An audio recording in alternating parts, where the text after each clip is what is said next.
welcome, folks. Welcome to Fabric of Folklore. I am Vanessa Y. Rogers, your hostess, and this is the podcast where we unravel the mysteries of folklore.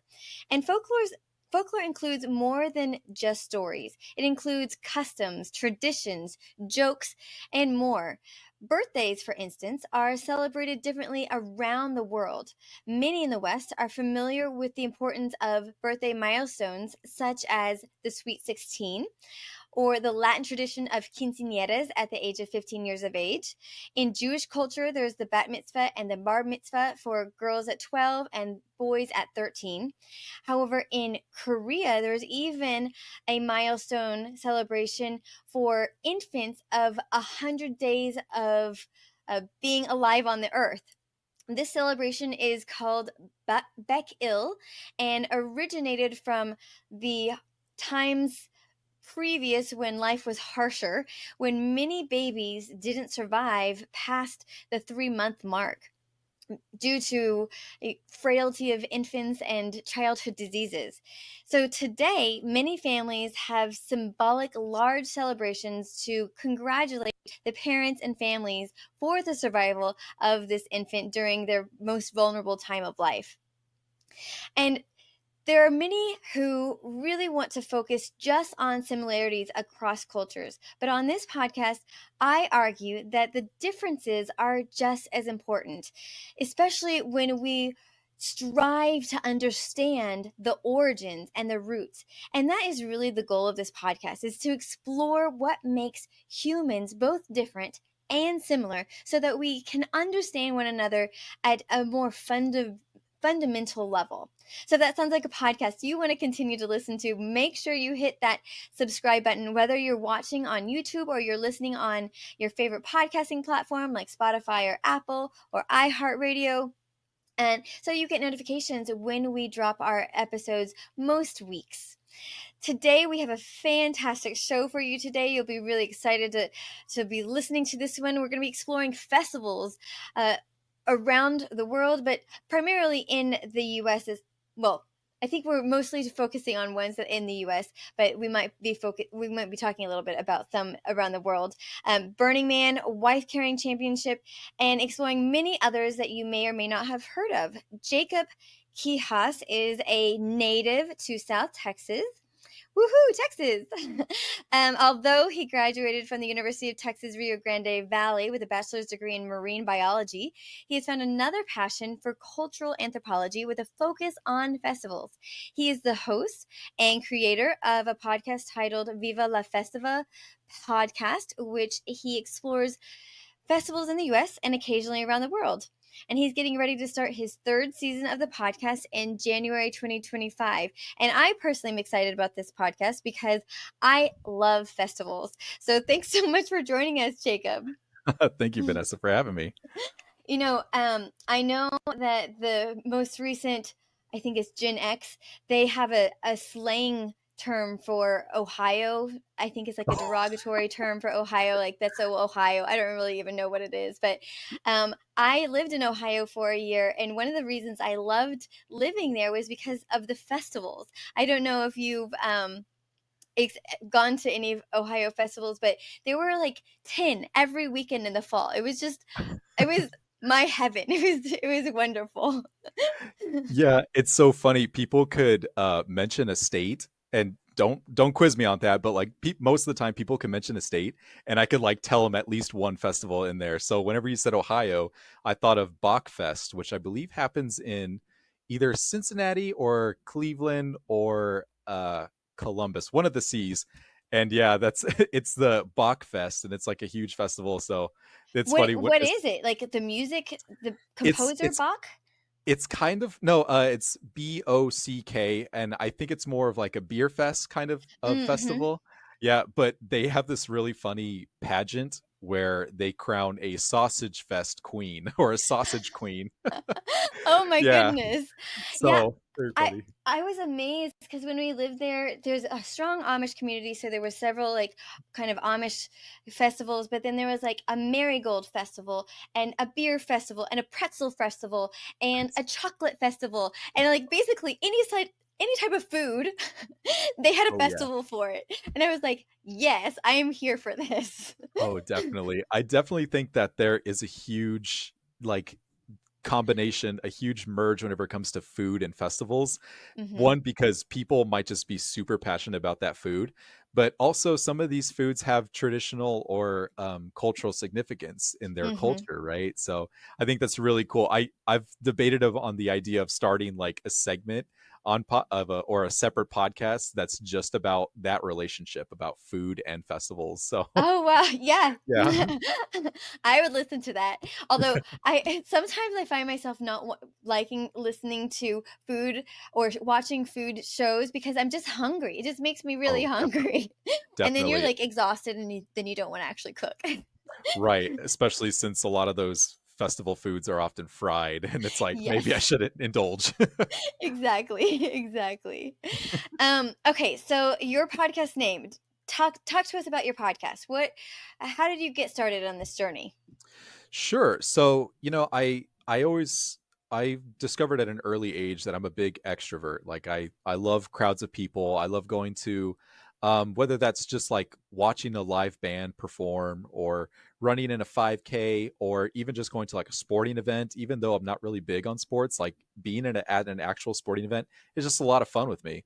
Mhm. And so naturally kind of festivals were included in that, being a part of festivals, exploring them.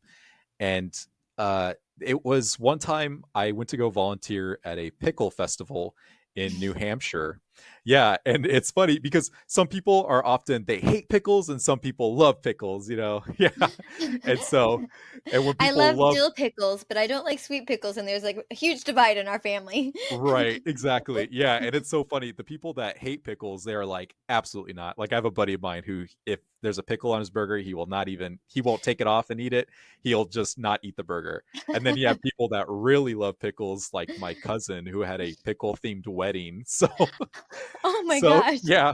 So obviously there's festivals behind that love. And I went to this pickle festival and when I was there was this man, this older gentleman, and he was wearing like neon green top hat and a suit and a green cane and green shoes, just fully decked out in green. And I was so perplexed and captivated by him. I was like, who is this man? And then I find out that he was elected as Mr. Pickle, as the master of ceremonies of this festival. And so that kind of brought out this sense of like, oh my gosh, I really got to get the history and the story behind Mhm, not just this festival, but other festivals that have this kind of strange quirkiness to them. mhm, mhm. And how did you come up with your name? Oh, it's so funny. My wife came up with it. She was sitting right next to me on the couch, and I was sitting at my laptop. And I knew because I am Mexican American, I knew I wanted to have some kind of part of that of my own culture in it, you know, of Mhm, Spanish speaking. And so I knew I wanted to have the word viva because mhm, it's a very beautiful word to me. It's celebration, and it also includes it's in Spanish, you know. mhm. And so I kind of played around with that idea. And then my wife just jokingly, she just said it like, Viva La Festiva. And I looked at her like, that's perfect. So, yeah, That is that's how I came up. perfect. And Yeah. I think And I read so, it wrong. I don't think I said Festiva. Okay, I was reading it wrong in my head, but that makes so much more sense to say it that way. Viva la Festiva. Okay. there you go. Yeah. It sounds more lively. Yeah. The Mhm. more gusto you give into it. Now, so when I was going through your Instagram account and I saw a lot of you at different festivals. So, do you generally do interviews at the festival, or will you just bring on people who help organize the festivals? How do you uh, do your interviewing? Sure. So initially, when I thought of the podcast, I thought it would be a really great idea. It'd be super fun because I want to be there and immerse myself in the festival. I thought like, yeah, that'd be perfect for me to attend these festivals. And for the first 3 episodes of my first season, I Hmm. am at these festivals. And then I kind of realized because there's so many different ones, it'd be really hard to travel to all of those. But the fact that there were 3 like in my immediate area, I think speaks volumes. You know, I think that's something that I want to make known to the listener is that, you may hear of these beautiful festivals or amazing quirky festivals like a pickle festival in New Hampshire, Mm-hmm. but sometimes there's really cool festivals just in your own town or your own city. Mm-hmm. So initially I wanted to travel to these festivals and almost be like an Anthony Bourdain type character and Yeah. interview people. But then I started playing around with the idea of having virtual interviews, and then I realized that it became easier and I was able to develop more interesting questions. And I also feel like doing a live interview was very nerve wracking for me. Like I was very nervous. So Mm-hmm. being able Mm-hmm. to do it virtually and being able to edit out my little stutters and all that was very beneficial. Yeah, and I'm sure it also, I mean, I think it's hard for everybody, the guests included. It's to just think of things on the spot, especially when there's so much distraction and simulation that's all around you, Absolutely. which is the case at most festivals. So Hmm. I would imagine that interviews at a festival would make your questions uh, much shorter than your Sure. method now. Yeah, absolutely. Especially when it came to Bachfest, I tried to attend that festival, and I got in contact with somebody, a point of contact, and they were just like, I think they were just like, look, it sounds awesome. This sounds like a really great idea, but during the festival, we have to coordinate so much. It'd be Yes. really hard to fit an interview. And I said, I totally get that. And that, like you said, I think that might be a benefit to doing a virtual interview. So yeah. Mm-hmm. Mm-hmm. So, you're gonna start your third season in January. Mm-hmm. So, what have you learned so far? What surprises have come across your Sure. desk? Sure. Yeah. So the big find that I found, and it's such a wholesome, heartwarming thing, is that every guest that I bring on, whether they're part of the committee, for the festival, or they're the director or the coordinator, or even just a very passionate volunteer of the festival, I always ask them Hmm. the same question at the end of the interview. And I said, like, what do you think is your favorite part out of everything that happens? Like at here, here, here, here, like, what's your favorite thing about it? And they always say the people. And Mm, that really, just every time they say that, I get chills because it really kind of conveys this idea that these festivals are for the people. It's to bring people together and to have a great time. You got great food, great music, great traditions. You have someone silly like Mr. Pickle coming out. But at the same time, another big find is that these silly traditions, like a man dressed in neon green coming out and being named Mr. Pickle, those have a lot of similarities to often ancient or traditional festivals. Like when they elected Mr. Pickle, it's almost like a coronation, and something a little bit more ancient, someone being mhm, crowned like a May Queen or something that's a little bit more symbolic. And so I think those are the two big findings is that one, these festivals they're for the people as much as they are for the staff. And two, um, that yeah, no, regardless if they are silly kind of seasonal things or revolving around a certain food or theme, or something a little bit more ancient and traditional, they have a lot of similarities that really it crosses generations. mhm. I think you might have just answered this question, but my next question was going to be, why do you think festivals are important?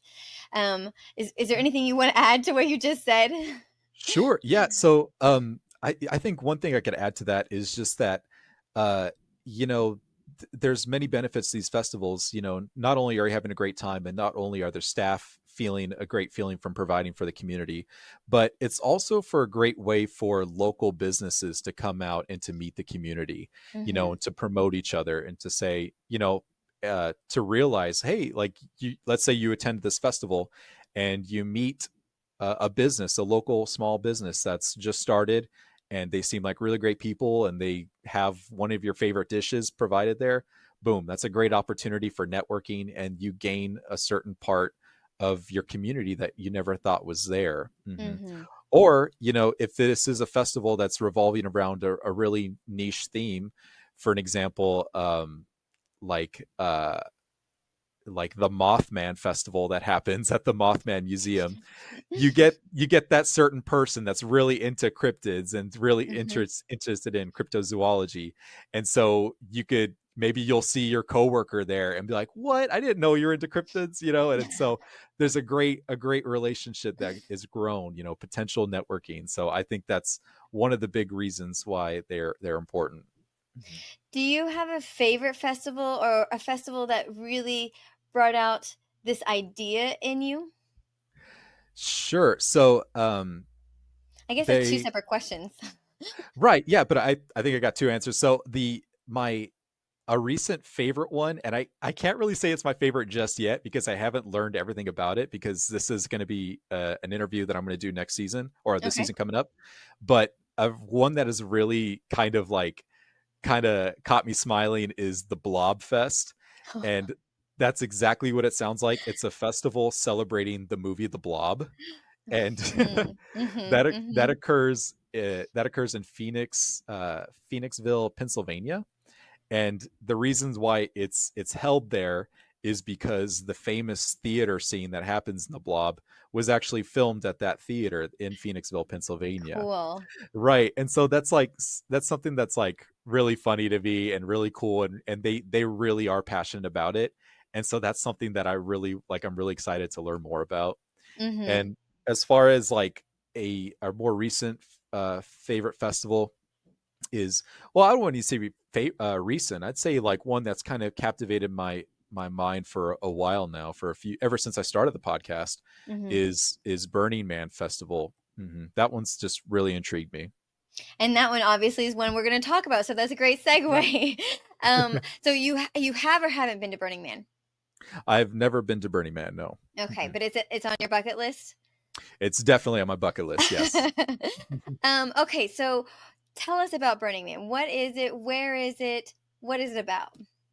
Sure. So, Burning Man Festival is this gargantuan festival that takes place in the Black Rock Desert in Nevada, that it never stops for the entire 9 days in September. And it's just night and day. There's always something going on. And what I've heard various amounts of descriptions, but outside looking in, you see what some might say looks like Mad Max. The movie Mad Max had a baby with Alice in Wonderland. It's just very trippy. It feels like you're in a new dimension.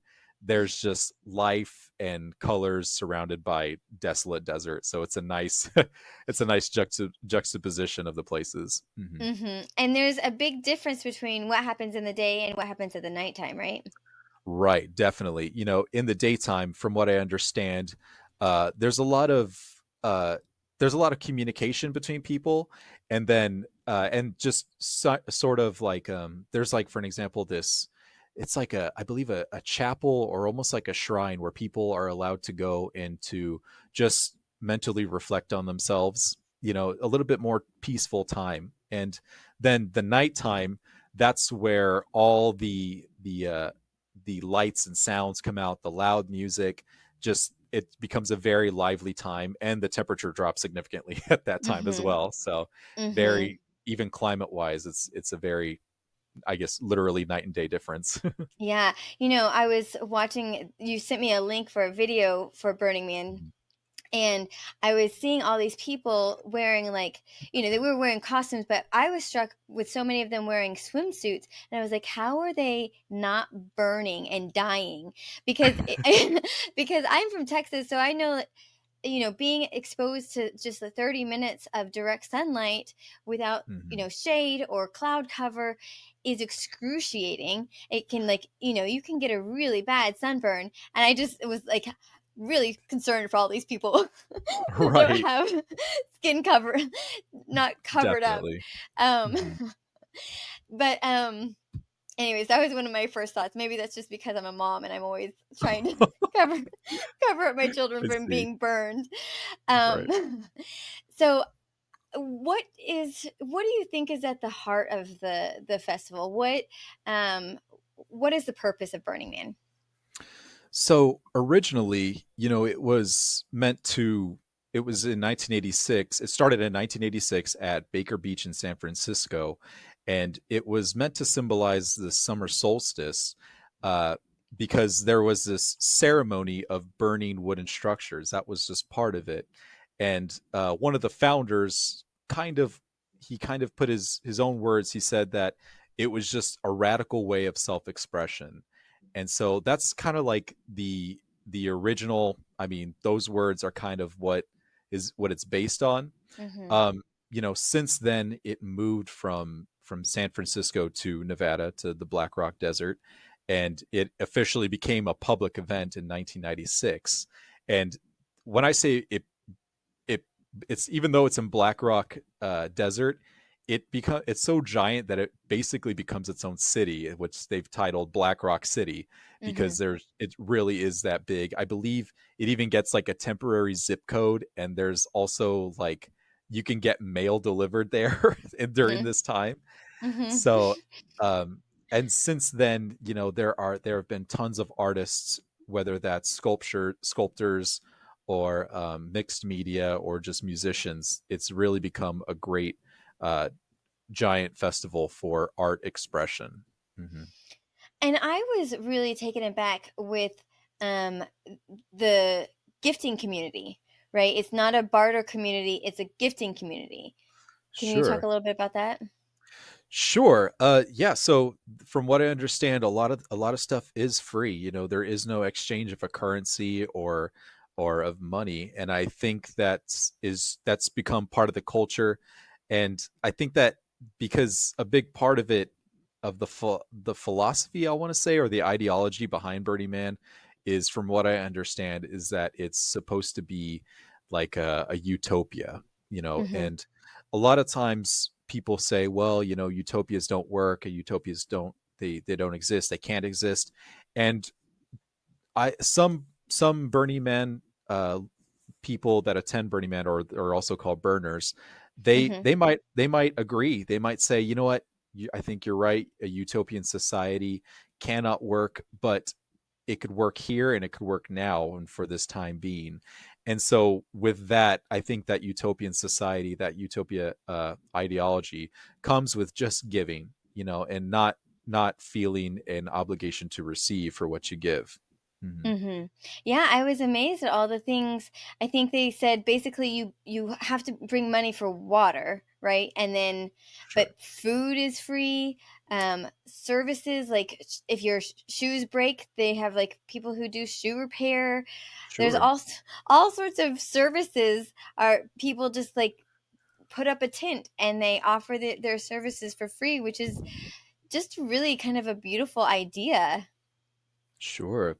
Right. And it kind of it another reason why it captivates me is because I would really love to pick someone's brain that has been a part of Burning Man, and to ask them why. Like, why is it that, what drives you to just fix people's shoes for free? Or, I'm sure you saw there were a lot of bikes, because that's like one of the primary ways to get around, because it's so Mhm. big.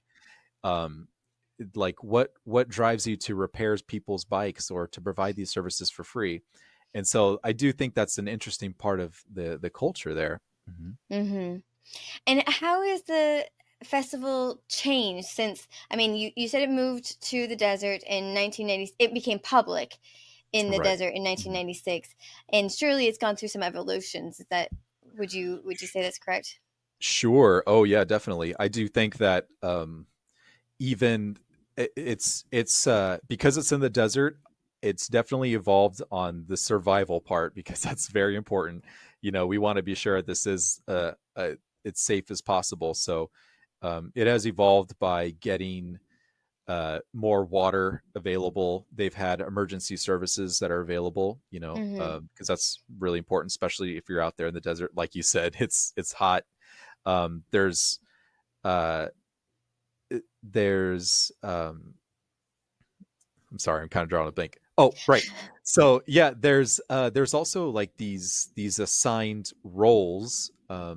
There's the lamp letters, who are these people that kind of light the way. They light these lights every night before the nighttime comes, which is pretty interesting to me. That's one thing that has come into the as it's evolved.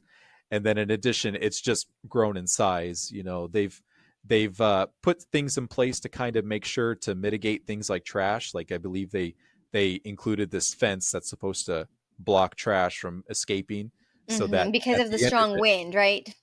right, because it's a strong wind, but also because they want to be sure they're adopting this leave no trace principle, which again, I think that's something that has been adopted by the principle of the or has been adopted by the culture, is this leave no trace principle. Hmm. Mhm.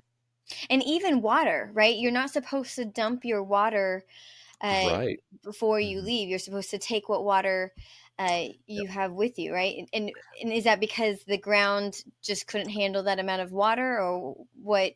I believe so. So the part of me believes it's because of the ecosystem.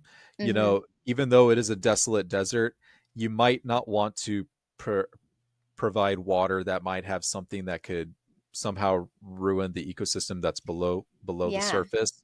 Hmm. Or and then another part of me believes is that it's probably another part of the utopian kind of culture or idea that it can't exist there then and for that time, but then it goes away, vanishes, because a lot of the structures that they burn throughout Burning Man, they make sure to pick all that up and to totally get it out of here, so that this amazing giant festival that pretty much becomes a city could be there, exist, and then it's just gone until next year, which And is it's kind of like interesting. 70,000 people is they estimate at one time, right?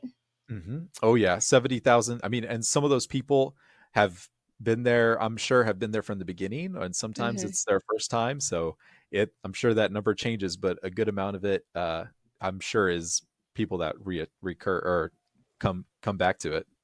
And I when I was researching it, I saw that a lot of celebrities are now being drawn to it. Although uh, they send people out to set up tent for them before they get there, and then they only could stay for like the last couple of days, so they're not as filthy and dirty as a lot of the other people who have been there for a week who haven't been able to shower except for with wet wipes.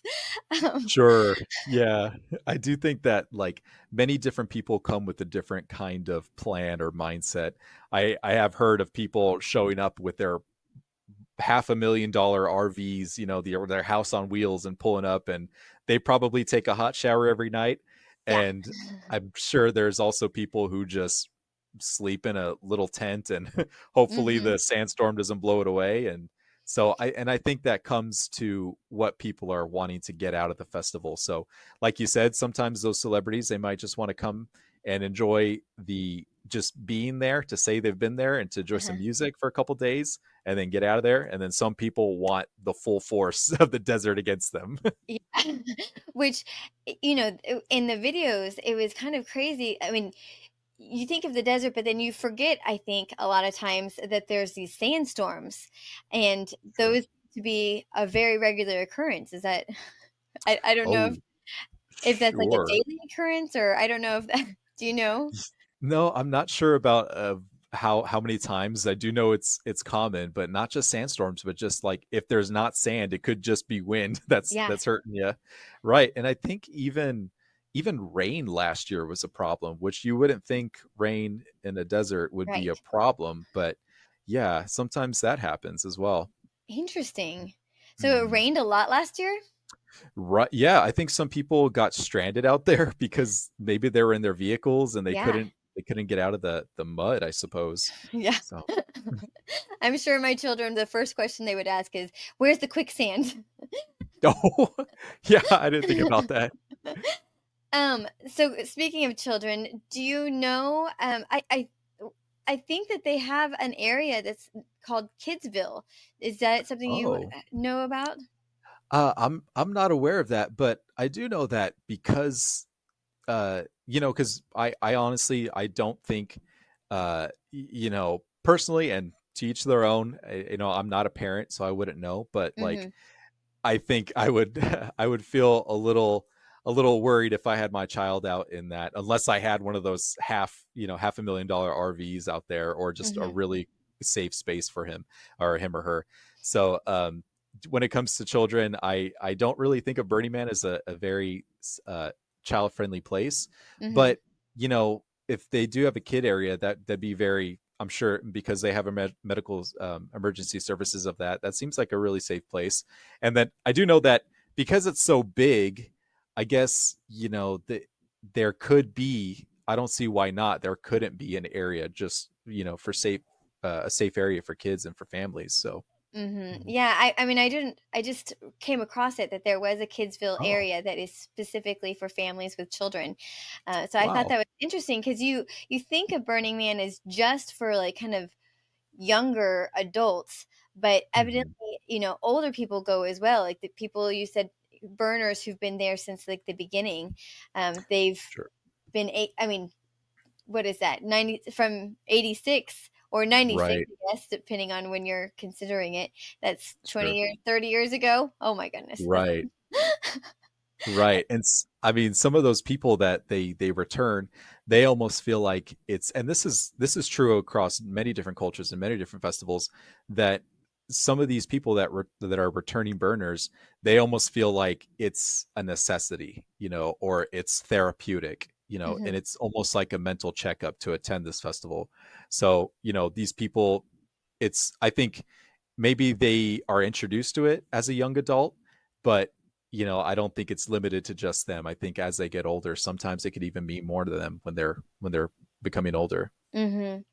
And it's interesting after watching the video you had sent to me, and which we'll link up on the show notes, so people can watch it as well.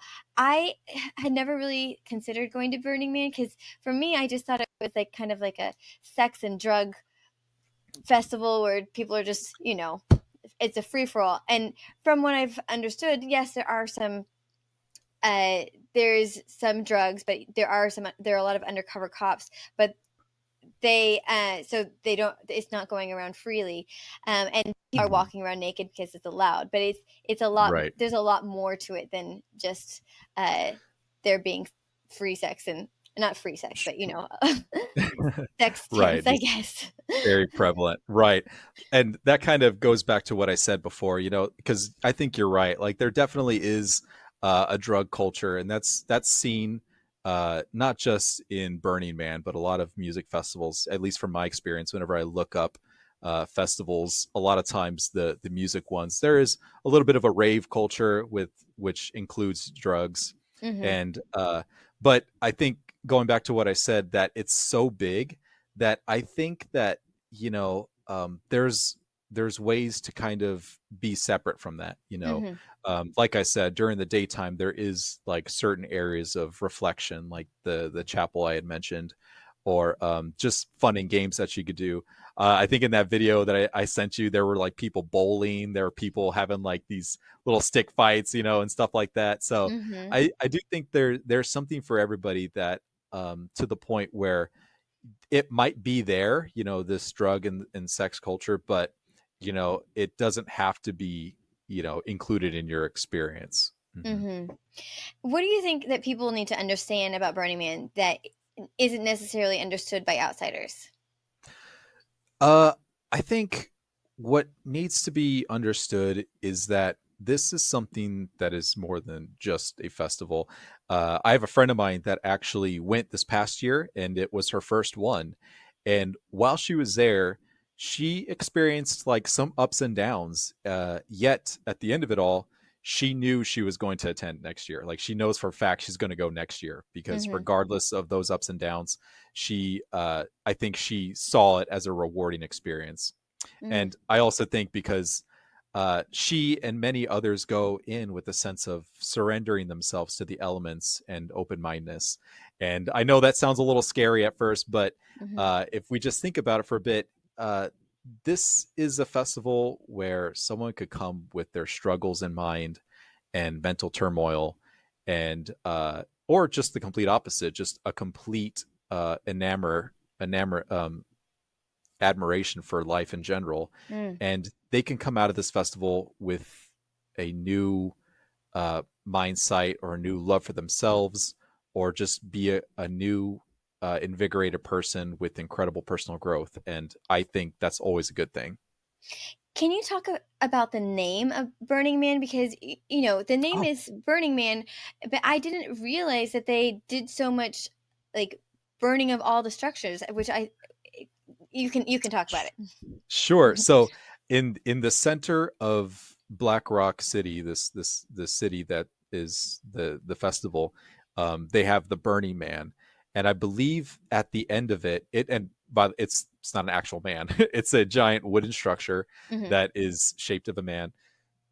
Excuse me. And they at the end of it, at the end of the festival, they burn it, and I've seen footage of this happen, and it's it looks like such a manifestation of human energy. It just look like you'd look at the crowd of people watching this Burning Man structure fall and just go up in flames and fall to the ground.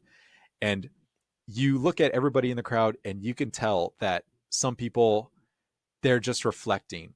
And that's often something that happens throughout traditions and cultures whenever it comes to fire in general, which I Hmm. think is huge symbolism. I mean, how many times do you gather around a campfire when you're going camping and you just share stories and it becomes a very wholesome event? I mean, sharing stories around the campfire, that's like a thing, right? So Hmm. so I think that's the big thing of this Burning Man is just this moment where thousands and thousands of people are just, you can tell there's a story behind all of them. They're all going through some kind of reflection.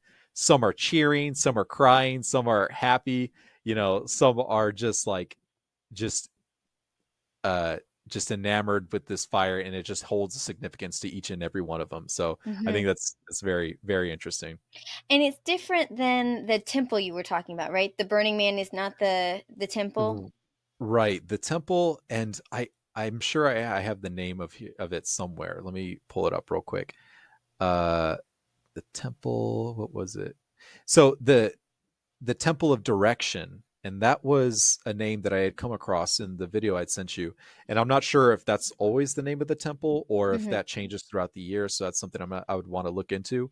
But I've seen the friend of mine that had gone this last year, and I've seen pictures that she's shared with of the Temple of Direction, and inside there's so many things that have so much significance to everybody. Like, some people will put a picture of their loved one. Some people will write on notes, like, whatever they're going through, whether that's just any kind of mental turmoil or anything that's significant to them.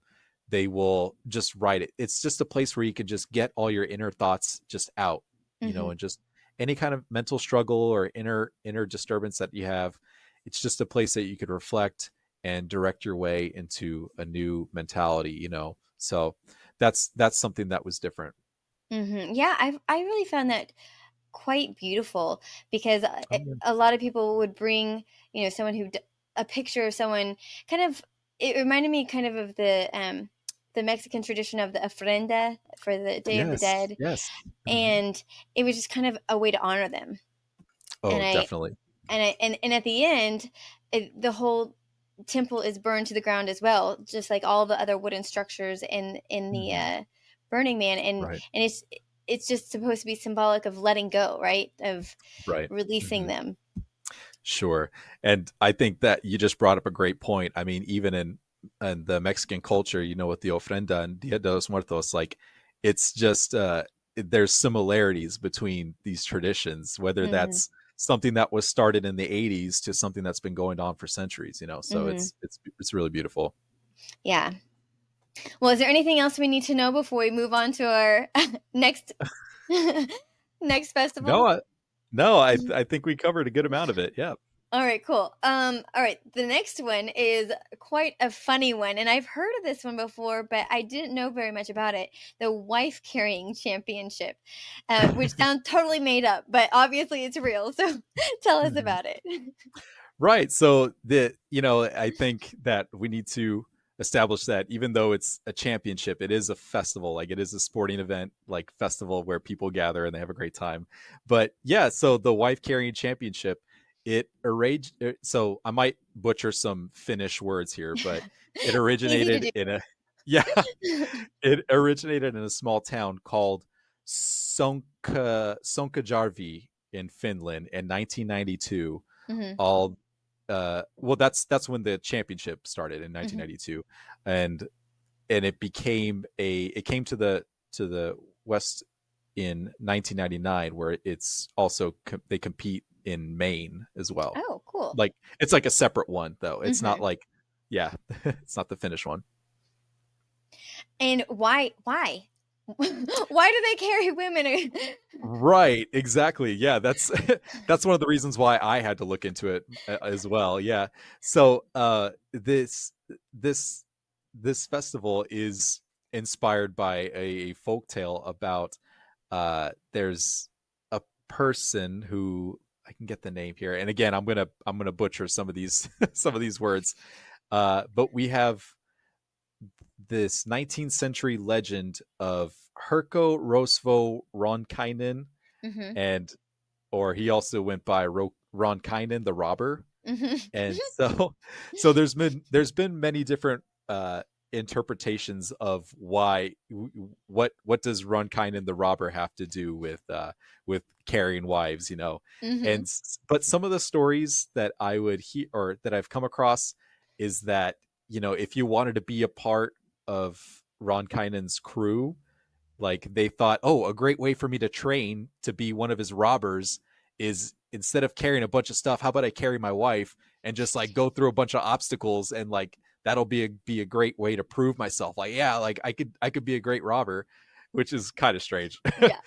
But then there's another story where it was about Ronkainen himself, where he fell in love with somebody, and but the father didn't approve, Mm-hmm. and so he said, well, forget that, I'm just going to steal her. And Yeah.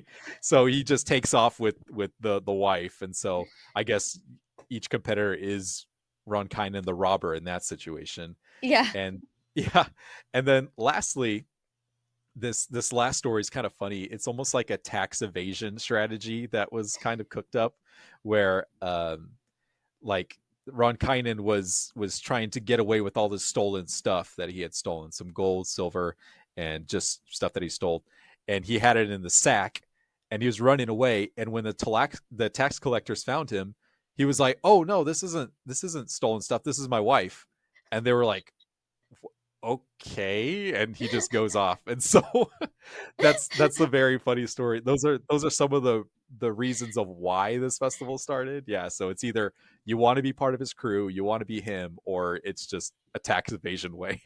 Uh-huh. So they compete in one of these ways to And it's see like an who's the obstacle fastest. course, right?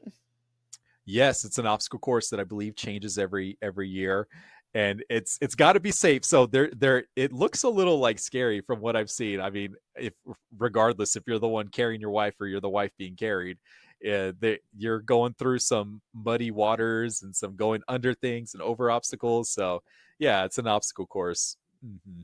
And how are the wives being carried? So there's different techniques, you know, like I think, like, you know, you're thinking about your traditional, I don't know what to call it, like Shaggy and Scooby Doo. Like what I'm thinking of is when Shaggy's Mhm. carrying Scooby Doo like that. But I actually found out that there's like this special technique that um like the champion, the reoccurring champion, there's this one guy that he wins like every year over there in Mhm. Finland, where yeah, it's like you're pretty much you're hugging your wife upside down and running like that. And I think they're also using their legs to kind of like wrap around here, so Uh-huh. that you have your arms that are free, and so you can run. So But they're I think it's the a wife is on the back with the legs around the neck. Is that right? no, no. I think well, there's many different ways, but one of the top winning ways is to be in the front. Yeah, so In the front. you're Oh. yeah, so I can only imagine like being a wife, like just not knowing, being completely upside down and like hoping your husband is fast enough to run. Yeah. But of course, there's many different ways. You could do the piggyback, which I think that would be the most practical, but to each Uh-huh. their own. Uh-huh. And what if you're not married? Can you still compete? I believe yes. Oh, actually, that's a good question. I felt confidently about saying that you, but that might be one of the rules. I think no, I think it actually I think you're right. It is that it doesn't have to be your wife. It just has to be Oh, A A woman. partner. Yeah, a Okay, partner. there I you think go. it's Okay. I don't know if they have gender rules. Yeah, I'm not sure either. That would be interesting because that would Mhm. probably come up soon. Yeah, eventually, right, exactly. Eventually. Mhm. And then is there a prize? Is there a reason people are competing for this? It's just for Yes. like So, there is a prize, there is a monetary prize, uh, but I'm convinced that I would feel funny enough and, like, almost like a sense of honor to win just in general, like, yeah. if no prize. But there is a prize, there's a cash prize, and it's, 5 times your wife's weight in cash. So Wow. right, yeah, exactly. So in those But instances you really want your wife to weigh a lot more. right, and there's another prize. So it's also the cash, the monetary prize, but also you get your wife's weight in beer. So Wow. so so yeah. That's a lot of beer. Yeah, a lot of beer and a lot of cash. Yeah, so That's those are funny. but Are there like I said, I just think like I would just want a trophy, just say like, yeah, I got first place in this 5K. That'd be enough for me, you know? when I was watching a couple of videos of this, it seemed like these people were athletes. Like they didn't seem like, your like next door neighbor that is frumpy. Right. Like they are true athletes. So is there Oh like yeah. divisions for like people who aren't necessarily like Yeah, I real believe so. athletes? I believe there are different leagues. I think they even have one for children where the children are just racing an obstacle course race, because I'd imagine if you're at this event and even if you're not like, you could just see the joy in it and you'd be Uh-huh. like, you know what, I want to give this a shot, so I could imagine anybody just wanted to be a part of it. Uh-huh. So I'm sure they have to have some kind of separate league that's just like, have at it. But you're totally right. They do, like, some of these athletes they're in it, and that's what I think is so cool, is that they're so passionate about it. Again, the great thing about festivals is that these or championships is that these people come out with this, like, that's what they train for. They really are into it. Mhm. Mhm. Now, are there other things that are happening around the festival besides just the obstacle course? Are there like bands and things, Sure. foods? Yep. Mhm. Yep. So it does have like a lot of your milestone festival kind of stuff that happens. You have the live music, the food. There was this kind of, I don't know if it's unique to this festival or if it's most Finnish festivals or what, but they do have this one dessert. And again, I'm gonna butcher the name, and this is a really hard one. I might just have to like send it to you, but it's called Murinpo Murinpogelitut. I'm not sure. There's a lot of vowels in there, but it's I know. yeah. But from what I understand, it's like almost like a chocolatey crepe that they have there. And like I said, I don't know if that's unique Mhm. to that festival or if Yeah. that's just similar to us. Like we have here in the U.S., we have like deep fried Oreos, which I'm Yes. sure makes other people's head spin. Yes. Mhm. But It's good. yeah, there's also an after party that happens after this one in Finland that Oh, occurs. cool. Yeah, so it's just like a fun way to just celebrate, the almost like a closing ceremony kind of thing. Uh-huh. Going back to Mhm. the festival foods, I always think of funnel cakes. And Oh, recently I have an 8-year-old son who's in um elementary school, and I asked him, "What did you have for breakfast?" And he said, "We had mini funnel cakes." And I was like, "What?" Because he ate in the cafeteria. And I was like, "You oh had yeah. a mini funnel cake for breakfast?" And he was like, "Yeah, it was really good." I was like, "Yeah." Oh yeah, for sure. I mean, all that fried stuff is, oh man. And there's even a festival, I'm not sure where it's at, where it's just about fried stuff. So and Yeah. it doesn't surprise me how fried stuff and festivals, that's another combination that's pretty Well, great. the Texas State Festival, which I've actually don't think I've ever been to, which I Mm. don't know what this says about me as a Texan, but they are pretty famous for all the things that they fry. Like every year, someone else comes up with a new thing that is fried, Oh yeah. right? Mhm. Oh yeah, I've seen Snicker bars, Oreo cookies, Twinkies. I think I've seen like fried butter. They've Yes, that's one of the ones that came up recently. Fried butter. Oh my gosh, that sounds. Oh my goodness. My Yeah. So, 3-year-old would die and go to heaven. What last Thanksgiving we found, like, he was at the child's table, and at one point we turned and he had a whole stick of butter on a fork, and he was just eating the butter. I was like, all oh my right. gosh.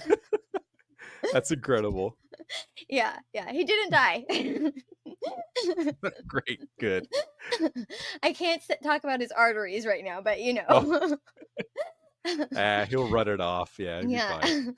I've actually recently had fried Oreos at a sushi restaurant, and Oh, I didn't know how I would like it, but I thought it was really yummy because it really melts the cream inside, oh yeah. Oh yeah. and man, it was really good. I mean, I've probably talked about fried Oreos 2 or 3 times in my talking here. So I love Oreos already. So the fact that they're deep fried is like, oh yeah. Yeah. Okay. So, but it's in other places besides Finland, right? You said in Maine. Are there other ones around the world, or do you know? Not that I know of. I believe. Oh yeah, kind of going back to the prizes. Uh, the one in Maine. If you were to win that one, I believe you actually win a ticket to compete in the Finland one. So that's pretty cool. Oh, wow. So the Finland one is like the top, the tippy top. Right. Yeah, I believe like the one in Finland is like the world because it's like international. Yeah, it's Yeah. the international world wife championship. So, yeah, so if you get to win in the North American one, they send you out there. Man, okay, all these festivals I need to go to now. Yeah. I bet when you're doing all these interviews, you're like, okay, well, that's the next festival I need to go to. That's the next festival. How are you Oh not my buying all the goodness. plane tickets? Yes, I there are so many festivals that I would love to attend to just because I've heard about them from the directors, Even I mean a lot of these festivals I don't really have like a huge passion for the theme, Hmm. but just to be immersed in that culture is so interesting to me. Like the Blob Fest. I haven't seen the Blob, but I would know that I would have a great time just going there. Hmm. I'm actually interviewing somebody next month for it's called the What the Fluff Festival in Massachusetts. And get it, it's a festival for the fluff, like the marshmallow fluff that's in Uh, the jar. oh, Yeah, yeah. yeah, it's a festival celebrating that because it was created there in Somersville, Massachusetts. Yeah. And so I'm like, I don't even really care for marshmallows, but I would love to go to that event. Yeah. Yeah. How Mhm. fun. There was a Yeah. festival I read about recently. I think it might have been Massachusetts or Maine. I don't know, one of those M states. Mhm. My geography of the Northeast is really poor, and they had a sculpture of butter, like face sculptures. Have Oh you my heard of gosh. this? Yes. Oh, I know exactly what you're talking about. Oh my goodness. And I've they come across it. I've and they come have like across a it for sure. refrigerated room where they keep all of the butter sculptures, and they have like Yes. famous people. Um, Okay. Yeah. I've definitely heard about that. I'm not sure if it's yeah, you're definitely right. You're in the right region. I want to say it was in either Massachusetts or Indiana. One of those. Yeah. I know because I was in the same state. So it's mm-hmm. one of It was one those. of your states. Right, yeah. So, it's what's really funny, and you could try this. And this is what I do whenever I research for my podcast, is I pick a word Hmm. and then I add the word festival at it and I Google that, and I usually like 9 out of 10 times I get something. So whether that's butter, the blob, I've come across a festival about a whirly gig, which I didn't know what whirly gigs were, but that's a thing. Oh, There's are those toys that like go round and round? From what I understand, they're almost um like a almost like a windmill type thing, like a Yes. wind decoration. Yeah, Yes. Oh, yes. right. Okay, So and they're that occurs in wooden. North Carolina, right? Yes. So that occurs in North Carolina. So if you ever think about something that you love, Hmm. just put that word and the word festival next to it, and boom, you might find your next place you need to go to. Your next festival. Yes, yeah. So that's a lot of fun. It's really surprising what you can find out there. How funny. Um, so what festivals from other countries have you looked at? Sure. So actually, this past weekend was the World Body Painting Festival, and that's a really beautiful festival that happens in Austria. And that festival is about artists who paint people as their canvas. So they use not just paint, but they also use certain I guess you call them prosthetics or like just special Uh-huh. effects to make them just these really beautiful pieces. And Oh, they have Mhm. like how I keep seeing all these pictures of what look like an animal, but really they're like they're a human who is like completely painted, and a lot of times Sure. it's like two people together. Like I saw chameleon, and it was like two people on lying on top of one another, and like the way that they were painted. Is that what they're Right. doing, or is it different? Sure. So that's definitely a part of it. And then but they also add like certain almost I guess you'd call it like latex kind of additives. Just try to think of like one of the like a movie with a lot of practical effects like Pan's Labyrinth, like Yes. the special effects that they do there with the makeup. So like that, they really make these people into creatures or to certain like deities. And so and each year they have a theme. And so I've covered that one. And where's Uh that one? that one's in Austria. Austria. Hmm. Okay. And yeah, they just had this past weekend. They had their that happened this past weekend. I've done a couple in Australia. I did one over cheese, which was fun. Oh, the lady I spoke to, I was talking to her, and then as the interview went on, it became I was more and more honored to speak to her because she became first of all, she like started cheese making just out on a whim. She like bought a cheese making factory just like because she felt like it. And then she started making cheese, and now she's like one of the world judges for the like global cheese contest. And I'm like, wow, like I can't believe I'm talking to you right now. Yeah, that's So amazing. right. And then there's another one in Australia that I covered. It was about steampunk. So there's a big steampunk festival that Mm. happens in Australia, and it happens in this small town. And when this festival occurs, those 2 days that the festival happens, it makes the economy there makes more money than it makes in like a whole year. Yeah. So it's like a huge economical boost. Hmm. What are their international? So I've also covered the Three Wishes Fairy Festival, which is a fairy festival in the UK, Uh-huh. and that one sounds like a lot of fun too. And there's a big culture there when it comes to fairies as well. So Yes. there's yeah, so I really like the international ones. They really bring an outside perspective. Yeah, tell us about the Three Wishes Fairy Festival. Is it like fairy godmothers, or like that's what I was thinking, because Sure. fairy godmothers like to give wishes, or I don't know what they do. Yeah, so this is one of the festivals that I would personally like to go to as well. And it's these people they really feel a connection to fairies, and so they adopt this persona where they're a fairy. And a lot of these fairy people they adopt a certain theme. Like I know a fairy that's all about dreams, I know a fairy that's all about bubbles, and that's pretty cool too because they often pick something that they're very passionate about and just make it their fairy persona. So that's Hmm. really cool. So at these festivals, or this one, the Three Wishes Fairy Festival, it's just a very magical, it sounds exactly how you think, like just tons of people spreading cheer, and I think that's a big part of fairies in general is just that Hmm. they're known for being something that brings cheer, right? So these In festivals. today's lore, not in Oh, old lore. oh yeah, that's right. Yeah. Right. In today's lore, yeah, very, very, very sugar coated for sure. Right. Yes. Yeah. So and this is one that I'd really like to go to. The hostess or the person I was interviewing, her name is Karen Kay. She's a very lovely lady.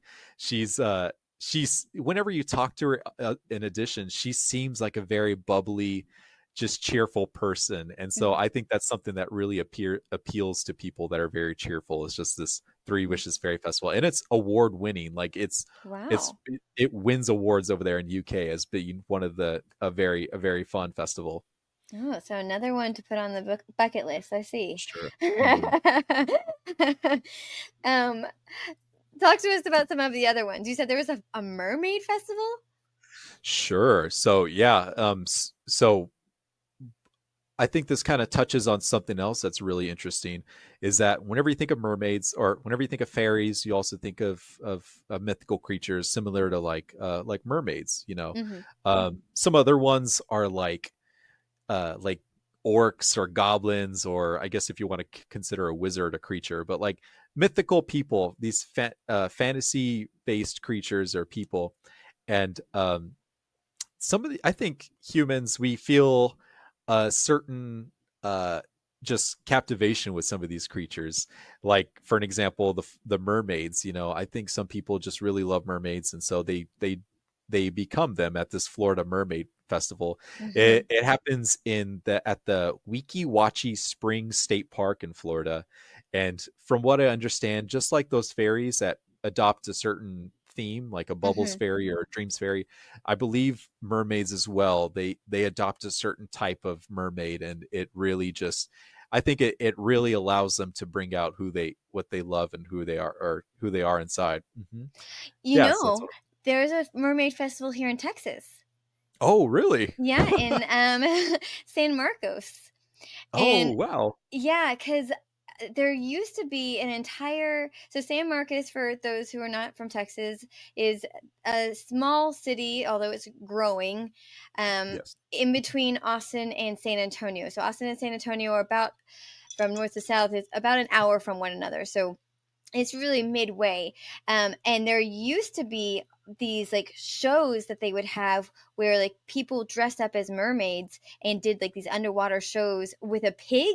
I never saw it, but I heard story about this famous pig that did like these water shows with these women who had like air bubbles. They would breathe in air somehow and do these shows. They don't do the shows anymore, I believe, but they do a parade, and they've deemed themselves like the mermaids capital of the US or something. Wow. And it's all in part to do with keeping the rivers clean, because we have a lot of Oh. Texas rivers, and with pollution, a lot of the rivers start getting polluted. And so I think it's a conservation effort to help keep the Texas rivers clean.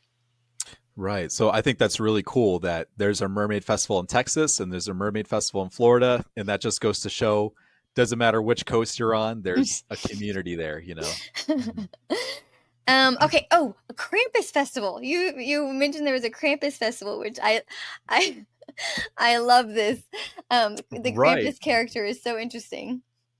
Yes, definitely. So yeah, the Krampus festival occurs in the Austrian Alps, like the state of Tyrol in Austrian Alp. And that's one that I'm trying to get a guest or someone to be to interview me.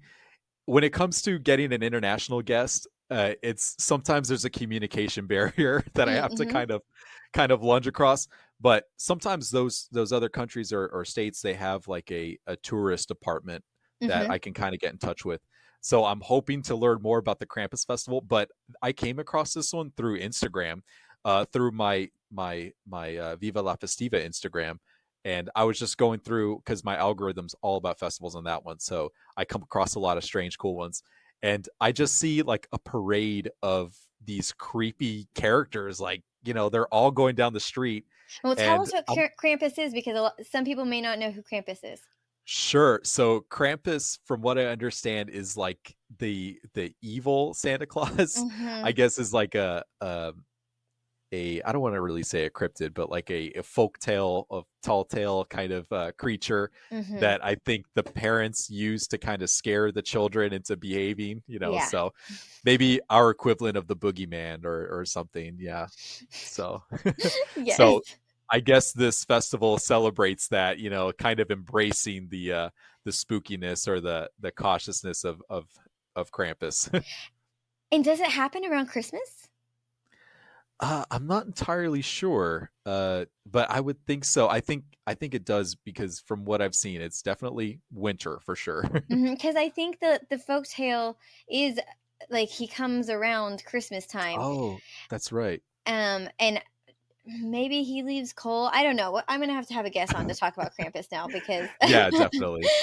I know. That'd be a really good one for you to do. uh-huh. That'd be really fun. Yes. Last year I did Christmas, this year Krampus. So if Oh someone yeah. has a guest, give me a shout out. I need someone to come talk to There us you about go. Krampus. Okay, one of the other ones that you mentioned is Ren fairs, and I'm a huge fan of Renaissance festivals, and I've been to two in Texas, Oh, and then one in Pennsylvania and one in Maryland. And those are the ah, only ones I've been to. But I know that some people will travel around the world, around oh the yeah. U.S. I don't know if Ren festivals are a thing in Europe, um, Mhm. and like try and visit some of the better ones. So tell us about what Ren festivals are and. Sure. Yes, definitely. Ren fairs are really interesting to me because they're kind of like you're stepping into a new world. You meet people that are totally enamored with the lifestyle and with the environment.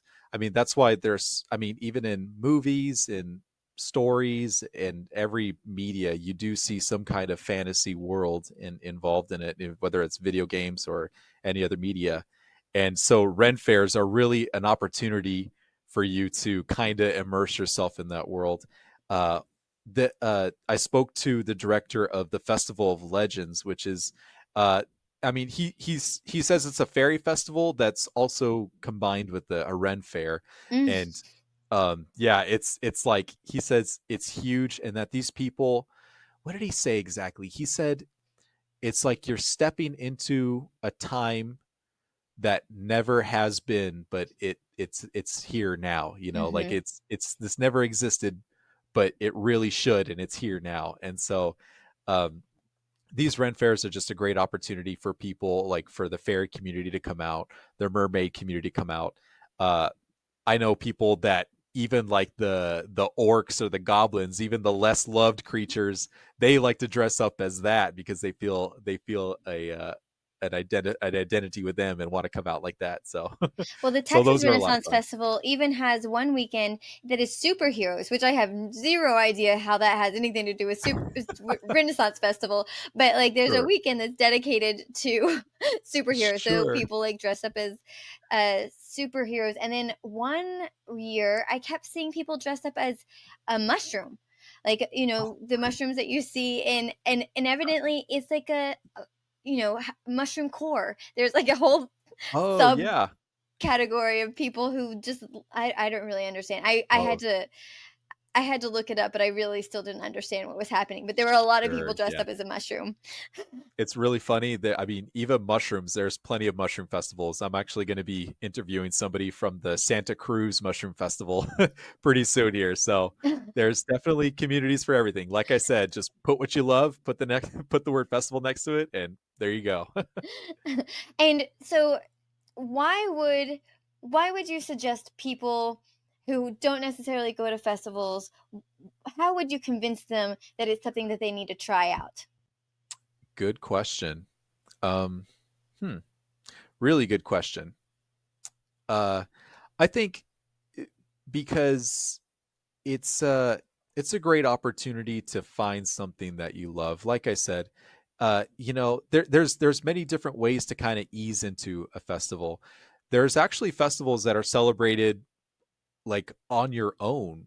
So that's something that's kind of unique. So let's just take Christmas for example. And I promise we'll get back to the the question. But Christmas, we celebrate it. People that celebrate Christmas, they celebrate it in their home. There's no central Christmas place where you go. It's not okay, we're going to celebrate Christmas, we all go here. Some people celebrate Christmas in their own way. I know somebody that would celebrate Christmas. It was their tradition to get a pizza every Christmas Eve. Like that was their tradition. So everyone has their own unique way of celebrating Christmas, or a tradition or a festival, right? So it's when I would say if people are hesitant about going to a festival, you might be able to find a festival that kind of is right for you. Um, like I said, there's even ways for you to be a part of a festival in your own home or just by yourself, simply with the use of social media. For an example, Pokemon Go Fest is a big festival that happens, but and there is centralized areas, but you could be a part of the festival by taking a picture with your phone, like, oh, hey, I'm celebrating Pokemon Go Fest, like I'm outside, and you could put it on social media, and the event organizers will post you up online, so you could be a part of the festival without actually being there, you Yeah. know. Yeah, and so there's also tons of festivals um that are a little bit more smaller, for your certain community or for your own little niche that you're interested in, so and I think those could often be a very rewarding experience, not just with understanding your community, but getting to know local businesses and just getting some fresh air. A lot of these festivals are just outdoors, great day. They're on the weekend for a reason, so Hmm. because they want you to just go out and get some fresh air. And sometimes you could discover something that you're passionate about. Hmm. And you mentioned earlier that you are drawn to festivals because you're an extrovert. But I would also say that introverts can find a lot of things in festivals because you don't actually have to interact with a lot of people. I think you could sit on a bench and watch people walk by and be very entertained. Especially, that's one of the things I love about Rin festivals is that you don't have to do anything. You can just sit there and watch people walk by, and you will be entertained all day long. Oh, very true. Very true. Well, thank you so much for joining us. Is there anything that we didn't talk about that you really wanted to cover? No, I think we did a pretty good job. I think we had fun. Yeah, absolutely. I mean, I have a love for festivals, if you can't tell. So this is very fun for me. Great. And you've given me a lot of festivals that now I have to add on my bucket list. Um, Yes. Oh, I but guess I guess one thing I just want your listeners to just really do is make an effort to find festivals in your area. So that's something I kind of bring up in my podcast is at the end I say, check out your area.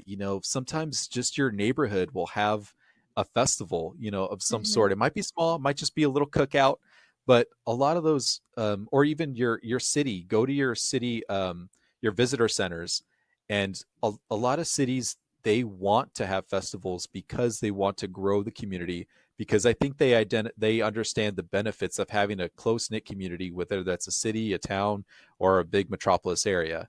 So mhm, I think I really want your listeners to just make an effort to go out and just Google festivals in my area and see what's around, and you might be mhm. surprised. Yeah. Like we have a festival that's coming up. It's a monarch butterfly festival because we're Oh, entering into monarch butterfly season. Many yeah. people in South and Central Texas are familiar with the butterfly migration of the Mhm. monarchs, and I think they talk a lot about like the education of butterflies, but also how they tag the butterflies to see how far they go. Um, Yes. and so it's kind of like a citizen science uh, There festival, you but it's go. very small, and it's not a loud, overstimulating one. So there's a festival Sure. for everyone. Definitely. And where can people find you? Sure. So my podcast, Viva La Festiva podcast, can be found on all of the major platforms, I believe. So Apple Podcasts, uh, Spotify, Stitcher, Pandora, any of those. So they could just search Viva La Festiva podcast on those, or you can find me on Instagram, and that's Viva La Festiva podcast. That's just the whole word, no spaces, no special characters. Or if you are part of a festival, or if you know of a festival, anything festival related, they could always reach out to me on email, which is vivalafestiva@gmail.com. Perfect. And we're going to add all of those links to our show notes, which will be Great. at fabricoffolklore.com. So all the things that we talked about today that you have links for, we're gonna add them up there so people Awesome. can find their way to your website or your Instagram, and Burning Man, we'll add up the YouTube video that we were Mhm. talking about as Oh, well. yeah. So absolutely. Well, thank Great. you so much, Jacob, for joining us. Thank you, Vanessa. And thank you, folksy folks, for joining us on this festival journey. Do you have a favorite festival that you want to talk to us about? If you had an opinion about Burning Man before, has it changed? Did you learn some new things today that surprised you? Once again, all of those links will be on our website. You can also follow us on Facebook, Instagram, Twitter X, and LinkedIn sometimes. We love hearing from our guests. And if you have an idea, like Jacob was saying for his podcast, I'm the same. I love getting ideas from my audience because those are oftentimes some of my favorite episodes. And like I said before, we're a indie podcast, so subscribing is really helpful for small podcasts like ourselves. Sharing the podcast with your neighbor, with your friend, with your parents, that is incredibly helpful. Thanks again for unraveling the mysteries of folklore on Fabric of Folklore. I'm Vanessa Y. Rogers, and until next time, keep the folk alive.